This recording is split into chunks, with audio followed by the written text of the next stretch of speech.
శ్రీ గురుభ్యో నమ. అమాయకరావు ఒక సాధారణ మనిషి. అతన్ని అరెస్ట్ చేసి జైల్లో పెట్టారు. అతని మీద ఉండేటువంటి అభియోగం విధి నిర్వహణలో ఉన్నటువంటి ప్రభుత్వ అధికారి మీద చెయ్యెత్తాడు. సెక్షన్ 152 కింద అతని మీద కేసు పెట్టారు. కేసు పెట్టి అతన్ని లోపల ఉంచారు. సహాయంగా లాయర్ని తెచ్చుకోమన్నారు. లాయర్ జగదీష్ గారు వచ్చారు. వచ్చి ఏం జరిగింది అని అమాయకరావుని విచారించటం ప్రారంభించారు. ఏం జరిగింది అంటే ఒక చిన్న తగాదా వచ్చింది. అమాయకరావు ఒక వృద్ధ దంపతుల దగ్గర ఒక సైట్ కొందామని వెళ్ళాడు. ఆ వృద్ధ దంపతులకు ఆ సైట్ అమ్మటం ఇష్టం లేదు. ఇష్టం లేక 4-5 సార్లు వచ్చి అడుగుతున్నాడు, బలవంత పెడుతున్నాడు అని గవర్నమెంట్లో కంప్లైంట్ పెట్టారు. ఆ ప్రభుత్వ అధికారి వచ్చి ఎందుకు ఇలా వేధిస్తున్నావు వీళ్ళని అని అడగటానికి ప్రయత్నం చేశాడు. ఆ ప్రయత్నంలో మాటామాటా పెరిగి ఇతను ఆ ప్రభుత్వ అధికారి మీద చెయ్యెత్తాడు. అతని యొక్క విధి నిర్వహణను అడ్డుకున్నాడు. ఇది జరిగిన విషయం. ఉన్నది ఉన్నట్టుగానే అమాయకరావు చెప్పాడు. లాయర్ గారు అడిగారు, ఎందుకురా, కనీసం ఈ జ్ఞానమైనా నీకు లేదా? విధి నిర్వహణలో ఉండేటువంటి ప్రభుత్వ అధికారిని అడ్డుకోకూడదు అనే కనీస జ్ఞానం నీకు లేదా? నీకు లేకపోతే పోయింది. నీ చుట్టుపక్కల జనం చేరి ఉంటారు కదా, తగాదాలు గొడవలు వస్తే ఎవరో ఒకళ్ళు చుట్టుపక్కల వాళ్ళు చేరుతారు కదా, వాళ్ళలో ఎవరూ నీకు ఈ విషయం చెప్పలేదా? వాళ్ళలో ఎవరూ నిన్ను అడ్డుకోలేదా అని అడిగాడు. అడిగితే ఏమోనండి, 10 మంది చేరారు, ఏమేమో చెప్తున్నారు, నన్ను ఏదో చేతులు అడ్డం పెడుతున్నారు, సైగలు చేస్తున్నారు, నాకేం అర్థం కాలేదండి. నాకున్న ఆవేశానికి వాళ్ళు చెప్పేది వినిపించుకోలేదు. అదేవిధంగా వాళ్ళు చేయి అడ్డం పెట్టినా సరే నేను ఆగలేదండి అన్నాడు. సరే, పోతే పోయింది, వాళ్ళేదో చెప్పటం ఇవన్నీ సరే, నీకు కనీసం గుర్తుకు రాలేదా విధి నిర్వహణలో ఉండేటువంటి ప్రభుత్వ అధికారిని అడ్డుకోకూడదు అని? చిన్నపిల్లలకు కూడా తెలుసు కదా, నీకు అది గుర్తు రాలేదా అని అడిగాడు లాయర్ గారు. ఏమోనండి, గుర్తు రాలేదండి. గుర్తు రాకపోతే పోయింది, సెక్షన్లు అవన్నీ ఏవో మా లాంటి లాయర్లకు తెలుస్తాయి, మీలాంటి వాళ్ళకి తెలియకపోవచ్చు. కానీ అసలు గొడవ జరుగుతుంటే, ఏదో ఒక తగాదా వచ్చినప్పుడు ఒక వ్యక్తి మీద చేయి చేసుకోకూడదు, ఒక వ్యక్తి మీద చేయి చేసుకోవటమా లేదా మరొక విధంగా కార్యాన్ని సాధించుకోవటమా అనేటువంటి కార్యకార్య వివేకం నీకేమీ కలగలేదా అని అడిగాడు. ఏమోనండి, ఒళ్ళు పట్టని కోపం వచ్చింది నాకు, ఆ కోపంలో నాకు ఇది తోచలేదు అన్నాడు. కోపం ఎందుకు వచ్చిందిరా నీకు అని అడిగాడు లాయర్ గారు. అమాయకరావు చెప్పాడు, నేను ఆయన్ని చిన్న కోరిక కోరానండి, ఆ వృద్ధ దంపతుల్ని లేదా ముసలాయన్ని ఒక చిన్న కోరిక కోరాను. నీకున్న సైట్ని, నీకున్న స్థలాన్ని నాకు ఉన్న రేటుకి అమ్మేసేయమని కోరాను. ఆ కోరికను ఆయన కాదనేసరికి 4-5 సార్లు వేడుకున్నా సరే ఆయన ఒప్పుకోకపోయేసరికి నాకు ఒళ్ళు తెలియని కోపం వచ్చిందండి అన్నాడు. లాయర్ గారు అడిగారు, అమాయకరావు, నువ్వేమి రియల్ ఎస్టేట్ బిజినెస్లో లేవు, నీకు ఉండటానికైతే సొంతిల్లు అది ఉంది, ప్రత్యేకించి ఒక సైట్ కొనుక్కొని ఆ సైట్లో ఏదో చేయాలి అని అనుకోవటం అనేది ఇప్పుడు నాకు సరిగ్గా అర్థం కావటం లేదు. ఎందుకు ఇలా అయింది, ఎందుకు నీకు ఈ కోరిక కలిగింది అని అడిగారు. అడిగితే అమాయకరావు చెప్పాడు, తెలియదండి, రోజు అటువైపు నుంచి వస్తూ ఉండేవాడిని, మంచి కార్నర్ బిట్టు, మంచి చోట ఉంది, అందువలన ఇది నాదైతే ఇక్కడ మావగారు తరపు నుంచి కొత్తగా ఆస్తి ఏదో కలిసి వచ్చింది, డబ్బులు వచ్చినాయి, కాస్త ఆ డబ్బుల్ని పెట్టి మంచి బిల్డింగ్ వేసుకుందాము, అపార్ట్మెంట్లు వేసి 4 రూపాయలు సంపాదించుకుందామని నాకు కోరిక కలిగిందండి అన్నాడు. మనం ఆలోచించుకోవాల్సింది, అమాయకరావుకి ఏ శిక్ష వేశారు లేదా అమాయకరావుని కోర్టులో ఏ విధమైన ప్రశ్నలు వేశారు ఇవన్నీ కావు. అమాయకరావు ఎక్కడ ఇరుక్కున్నాడు అని. ఎక్కడ ఇరుక్కున్నాడు అంటే ఒక వస్తువుని నిరంతరం చూస్తూ ఉన్నాడు, నిరంతరం ఆ వస్తువుని గురించి ఆలోచిస్తున్నాడు, నిరంతరం ఆ వస్తువు నాకు కావాలి అని కోరుకున్నాడు. కోరుకోవటం అనేది ప్రారంభిస్తే వెళ్ళి కూర్చున్నది ఒక జైల్లో, వెళ్ళి కూర్చున్నది క్రిమినల్ కేసులో బుక్ అయి కూర్చున్నాడు. అంటే ఒక విషయం గురించిన ఆలోచన, ఒక విషయాన్ని మళ్ళీ మళ్ళీ ధ్యానిస్తూ ఉండటం అనేది కొన్నిసార్లు ఇంతటి ప్రమాదం వైపుకు తీసుకురావచ్చు అనే దానికంటే పరమాత్మ స్పష్టంగా తీసుకువస్తుంది అని మనకు ఉపదేశం చేస్తున్నాడు. ఏమని చేస్తున్నాడు? ధ్యాయతో విషయాన్ పుంసః సంగస్తేషు ఉపజాయతే, సంగాత్ సంజాయతే కామః, కామాత్ క్రోధోభిజాయతే, క్రోధాత్ భవతి సమ్మోహః, సమ్మోహాత్ స్మృతి విభ్రమః, స్మృతిభ్రంశాత్ బుద్ధినాశః, బుద్ధినాశాత్ ప్రణశ్యతి అని. ఏదైనా ఒక వస్తువుని మళ్ళీ ఆలోచిస్తున్నప్పుడు, ఒక వస్తువుని చూసి అంతటితో వదిలేయకుండా దాన్ని మళ్ళీ చూసుకుంటూ దాంట్లో ఉండేటువంటి గుణగణాల గురించి ఆలోచిస్తూ కూర్చున్నప్పుడు ఆ వస్తువుతో ఒక రకమైన సంబంధం ఏర్పడుతుంది, ఒక ఆసక్తి ఏర్పడుతుంది ఆ వస్తువు మీద. ధ్యాయతో విషయాన్ పుంసః సంగః తేషు ఉపజాయతే. సంబంధం, ఒక ఆసక్తి, ఈ రెండు ఏర్పడతాయి. ఎప్పుడైతే విషయ ధ్యానం వలన సంబంధం, సంబంధం వలన ఆసక్తి, ఈ మూడు వచ్చినాయో అప్పుడు ఆ వస్తువు మీద మనకు కోరిక ఏర్పడుతుంది. సంగాత్ సంజాయతే కామః. కోరిక ఒకప్పుడు తీరవచ్చు, ఒకప్పుడు తీరకపోవచ్చు. తీరితే ఏమవుతుంది అనేది వేరే విషయం, తీరకపోతే ఒళ్ళు పట్టనంత కోపం వస్తుంది. కామాత్ క్రోధోభిజాయతే. కోరిక గనక తీరకపోతే కోపం, తీవ్రమైనటువంటి కోపం వస్తుంది. ఆ కోపం వచ్చినప్పుడు క్రోధాత్ భవతి సమ్మోహః. ఆ కోపం వచ్చినప్పుడు ఏం చెయ్యాలి, ఏం చేయకూడదు, ఏ రకంగా చేస్తే మంచిది, ఏ రకంగా చేస్తే మంచిది కాదు, ఏది కార్యం ఏది అకార్యం అనేటువంటి వివేకం నశించిపోతుంది, పూర్తిగా నశించిపోతుంది. వివేకం అనేదే పనిచేయదు. క్రోధాత్ భవతి సమ్మోహః, సమ్మోహాత్ స్మృతి విభ్రమః. ఈ సమ్మోహం చాలా ఎక్కువైపోయినప్పుడు, ఈ సమ్మోహం చాలా తీవ్రంగా ఉన్నప్పుడు, కోపము, ఆ కోరిక ఇవన్నీ కలగలిపి మనిషిని తీవ్రంగా బాధ పెడుతున్నప్పుడు ఏమవుతుంది అంటే స్మృతిభ్రంశః. సమ్మోహాత్ స్మృతి విభ్రమః. స్మృతి అంటే మనం చదువుకున్నది, మనం విన్నది, మనం అనుభవించినది, మనం ఆలోచించుకున్నది ఏకాస్తైనా మూలన మిగిలి ఉంటే అది గుర్తుకు వచ్చే అవకాశం కూడా లేకుండా పోతుంది. స్మృతిభ్రంశ పూర్తిగా తుడిచిపెట్టుకుపోతాయి. వివేకం అంటే అప్పటికప్పుడు మనం ఇన్స్టెంట్గా తీసుకునేటువంటి నిర్ణయం కావచ్చు. స్మృతి అంటే చిన్నప్పటి నుంచి మనకు తల్లిదండ్రులు, గురువులు, విద్యార్జన చేసే సమయంలో సహపాఠులు వీళ్ళందరూ చేసేటువంటి మంచి విషయాల బోధనలు ఇవేమీ గుర్తుకొచ్చే అవకాశమే ఉండదు. పేపర్లలో చదివిన విషయాలు కావచ్చు, మనం పుస్తకాలలో చదివిన విషయాలు కావచ్చు, ఏవీ గుర్తుకు రావు. గుర్తుకొచ్చే అవకాశం కూడా పూర్తిగా తుడిచిపెట్టుకుపోతుంది. సమ్మోహాత్ స్మృతి విభ్రమః. ఆ స్మృతి భ్రంశం ఒకసారి గనక ఏర్పడితే వివేకం పోయింది, స్మృతి భ్రంశం మనకు గుర్తొచ్చే అవకాశం లేదు. ఇంతటితో సరిపోలేదు, స్మృతి భ్రంశాత్ బుద్ధినాశః. ఎవరైనా కాస్త చెప్పినా, ఎవరైనా ఒక మంచి మాట చెప్పినా, చెయ్యి అడ్డం పెట్టినా, ఇంకో రకంగా సూచన చేసినా, వాచ్యంగా చెప్పినా, అరిచినా, గోల పెట్టినా, గీ పెట్టినా సరే మనిషికి ఆ విషయం చెవికెక్కదు. నువ్వు ఇలా చేయకూడదు అనే మాట ఆ క్షణాన చెవికెక్కదు, మనసుకు ఎక్కనే ఎక్కదు. మనసుకు ఎక్కనే ఎక్కదు అనే దానికంటే కూడా మనసుకు ఆ విషయాన్ని అర్థం చేసుకునేటువంటి యోగ్యత పూర్తిగా పోతుంది.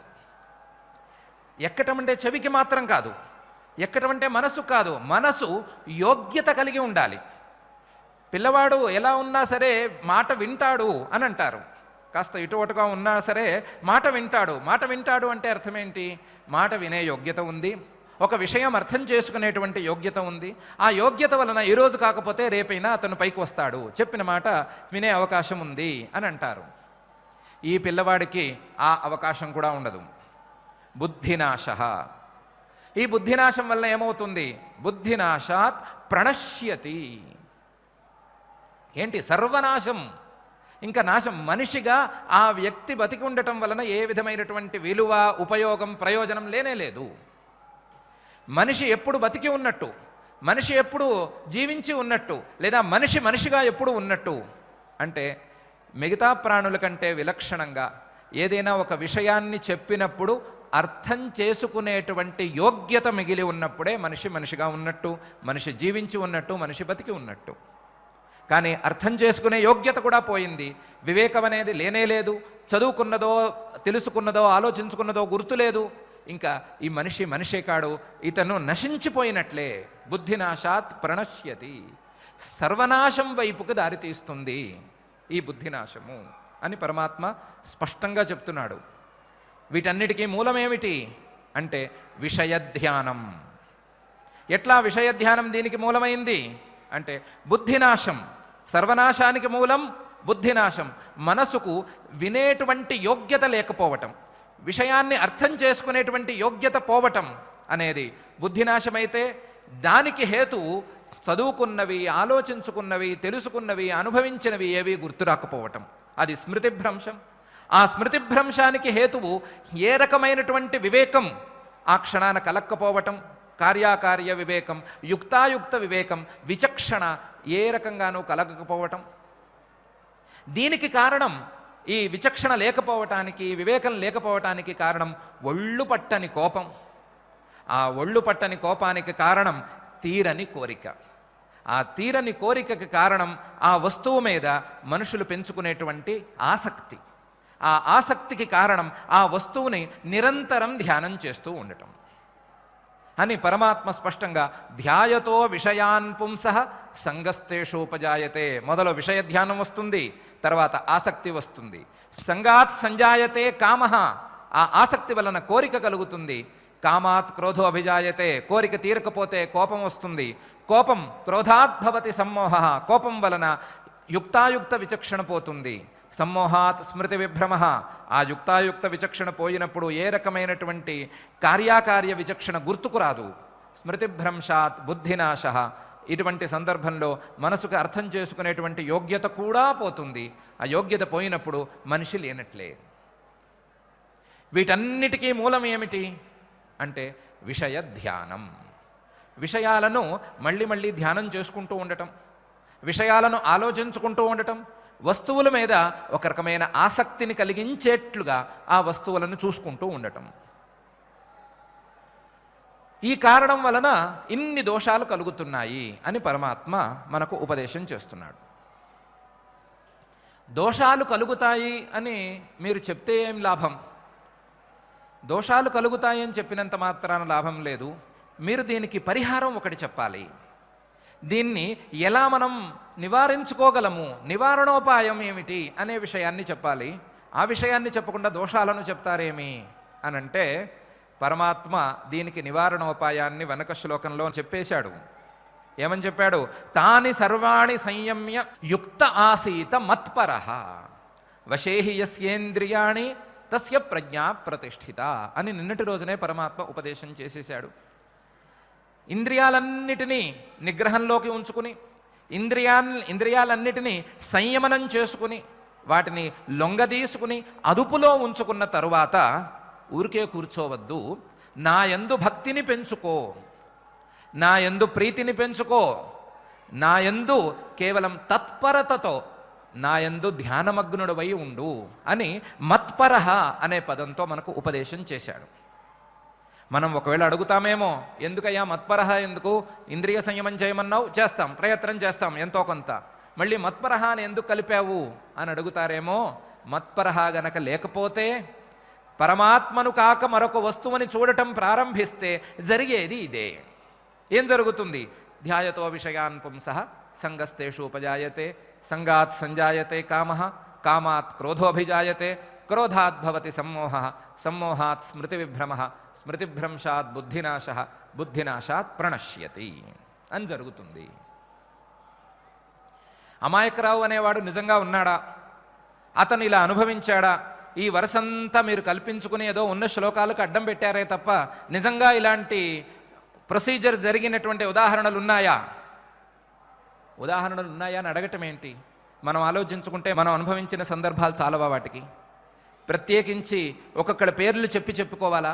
మనం ఇలాంటి సందర్భాలను, కోపం వచ్చిన సందర్భాన్ని ఒక్కసారి తర్వాత రివ్యూ చేసుకోగలిగితే ఏమేం జరిగింది అని మనకు అనిపించదా?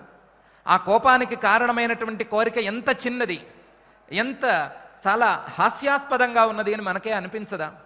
ప్రత్యేకించి ఒక ఉదాహరణతో అవసరమేముంది? పోనీ ఉదాహరణలే కావాలి అనుకుంటే పురాణాలలో ఈ విషయాల మీద కోకొల్లలుగా ఉదాహరణలు లేవా? ఎందుకు పరమాత్మే చెప్పినటువంటి శిఖండి ఉదాహరణ లేదా? శిఖండి ఉదాహరణలో మనకు చెప్తున్నది ఏమిటి పరమాత్మ ప్రత్యేకించి అంటే, శిఖండి లేదా అంబ ఏం చేసుకుంది అంటే, మొదలు విషయ ధ్యానం చేసింది. ఏదో ఆవిడని అక్కడికి తీసుకువెళ్ళారు, అటు ఇటు తేడా వచ్చింది దగ్గర నుంచి నా వివాహం మాట ఏమిటి అని ఆలోచన ప్రారంభించేసింది. నా వివాహం ఏమిటి ఆలోచన సవ్యమైనదే. దానివల్ల ఏమైంది? వివాహంతో ఆసక్తి ఏర్పడింది. వివాహంతో ఆసక్తి ఏర్పడటం వలన వివాహం మీద కోరిక. ఏమని కోరిక? ఇటు సాల్వుడు చేసుకున్నా పర్వాలేదు, అటు భీష్ముడు చేసుకున్నా పర్వాలేదు. అదేం లెక్క? సాల్వుడైనా పర్వాలేదు, భీష్ముడైనా పర్వాలేదు, లేదా చిత్రాంగదుడైనా పర్వాలేదు, విచిత్రవీరుడైనా పర్వాలేదు అనేది ఏం లెక్క? ఒకవేళ సాల్వుడినే ప్రేమించి ఉంటే సాల్వుడితో వివాహం అనే కోరికే ఉండాలి కదా. అంటే ఒక వ్యక్తితో కోరిక లేదు, వివాహం అనే కోరిక. ఆ కోరికలో సరి అయినటువంటి న్యాయం సరిగ్గా అందకపోవటం వలన, వారికి ఉండేటువంటి పరిమితుల కారణాల వలన ఆ కోరిక తీరలేదు. తీరకపోవటం వలన కోపం వచ్చింది. ఎవరి మీద కోపం వచ్చింది? పాపం ఉరిమి మంగళం మీద పడ్డట్టు భీష్ముడి మీద వచ్చింది ఆ కోపం. ఆ భీష్ముడి మీద వచ్చిన కోపం కాస్త ఏమైంది అంటే, పూర్తిగా వివేకం నశించిపోయేంత స్థాయిలో వచ్చింది. ఇటువంటి భీష్ముడనే మహానుభావుడి మీద మనం ఇలాంటి పగకు దిగవచ్చా? ఇట్లాంటి కోపాన్ని భీష్ముడి మీద మనం ప్రదర్శించవచ్చా పెద్ద మనిషి మీద అనే విచక్షణ లేకపోయింది. ఆ విచక్షణ పోయిన తర్వాత చిన్నప్పుడు ఉపదేశం చేసినటువంటి వాక్యాలు ఏవీ గుర్తుకు రాలేదు. గుర్తుకు రాకపోవటం వలన చివరకు గంగాదేవి, పరమేశ్వరుడు ఎవరు వచ్చి చెప్పినా సరే విషయం అర్థం కాలేదు. ఇటు గంగ వాచ్యంగా చెప్తుంది, అటువైపేమో పరమేశ్వరుడు సూచనాత్మకంగా చెప్పాడు. ఇద్దరూ అంబకు ఉపదేశం చేశారు. ఆ ఉపదేశాన్ని గ్రహించే పరిస్థితిలో ఈ అంబ అనే అమాయకురాలు లేకపోయింది. లేకపోవటం వలన ఏమైంది అంటే, పగ తీర్చుకుందా లేదా అనేది మనం చూస్తున్న విషయం. కానీ 2 జన్మలైతే దానికి ఖర్చు పెట్టుకుంది అనేది విషయం ఉంది కదా. 2 జన్మల పాటు ఒక పగని, కేవలం ఒక వ్యక్తి మీద పగని సాధించుకోవటానికి ఖర్చు పెట్టే మాట అయితే, ఇంకా మనిషి జీవనం ఎందుకు? కేవలం కక్షలు, కార్పణ్యాలు, పగలు, ప్రతీకారాలు వీటి కోసమేనా? లేదా అంతకు మించి సాధన చేయటం కోసం ఈ మనిషి జీవితం అనేది ఉందా అని అది ఆలోచిస్తే, అంబ అనే ఒక కేసు పక్కన పెడితే మనం ఆ స్థితిలో ఉంటే ఏం చేయాలి అనే ఆలోచనను పరమాత్మ స్పష్టంగా చెప్తున్నాడు. విషయ ధ్యానం ఎంతో కొంత మానాలి. వస్తువుల మీద ఆలోచనలను, వస్తువుల మీద ఉండేటువంటి తాపత్రయాన్ని తగ్గించుకునే ప్రయత్నం చేయాలి. దానికి పరమాత్మ మీద ఉండేటువంటి భక్తిని వాడుకోవాలి.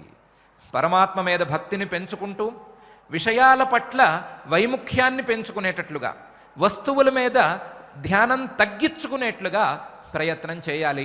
అటువంటి ప్రయత్నం చేసినప్పుడు ఈ సర్వనాశం అనేది ఆ వ్యక్తికి దరి చేరదు. ఆ వ్యక్తిని ఈ సర్వనాశం అనేది చేరదు. ఆ వ్యక్తి తన జీవితాన్ని తప్పకుండా సార్థకం చేసుకుంటాడు. అయితే ఎక్కడైనా మనం కోరిక దగ్గర కట్ చేసుకోవచ్చా అంటే, మనకు కలిగిన కోరికను కోపంగా మార్చుకోకుండా మనం చూసుకోగలమా? లేదా మనకు కలిగిన ఆసక్తిని కోరికగా మారకుండా చూసుకోగలమా? లేదా మనకు కలిగిన విషయ ధ్యానాన్ని ఆసక్తిగా మారకుండా చూసుకోగలమా అంటే, ఆ ప్రయత్నం కూడా చేసుకోవచ్చు. మనకు విషయ ధ్యానం ఆసక్తిగా మారట్లేదు, లేదా మనకున్న ఆసక్తి కోరికగా మారటం లేదు, కోరిక మాత్రం కోపంగా మారటం లేదు అనే విషయం ప్రయత్నంతో మనం సాధించుకుంటే అదైనా పర్వాలేదు. కానీ ఒక్కసారి కోపం అనేది వచ్చిందంటే మాత్రం మిగతావి ఆగవు. కోపం వచ్చిన తరువాత మాత్రం మిగతావి ఆగే ప్రసక్తి దాదాపుగా మన అనుభవంలోనే లేదు. ఏదోటి చేస్తే కానీ ఆ కోపం తీరదు, కోపం తీరితే కానీ పై పని సాగదు. ఈ పరిస్థితి అందరికీ ఉన్నదే. కాబట్టి కోపం దాకా తెచ్చుకోకుండా, మన విచక్షణను, మన మనస్సులకు ఉండేటువంటి యోగ్యతను పూర్తిగా నాశనం చేసేటువంటి ఆ కోపాన్ని దరిచేరనివ్వకుండా, అసలు కోపానికి మూల కారణమైనటువంటి వస్తువుల మీద ధ్యానాన్నే తగ్గించుకుంటూ మనం సాధన చేసుకోగలం అనే విశ్వాసాన్ని కలిగి ఉందాం. ఇటువంటి విశ్వాసాన్ని కలిగి ఉండటానికి మనం పరమాత్మ మీద భక్తిని చాలా శ్రద్ధగా వాడుకుందాం. ఆ భక్తిని, అచంచలమైనటువంటి పరమాత్మ మీద భక్తిని ప్రసాదించమని మనం భక్తిగా పరమాత్మనే వేడుకుందాం.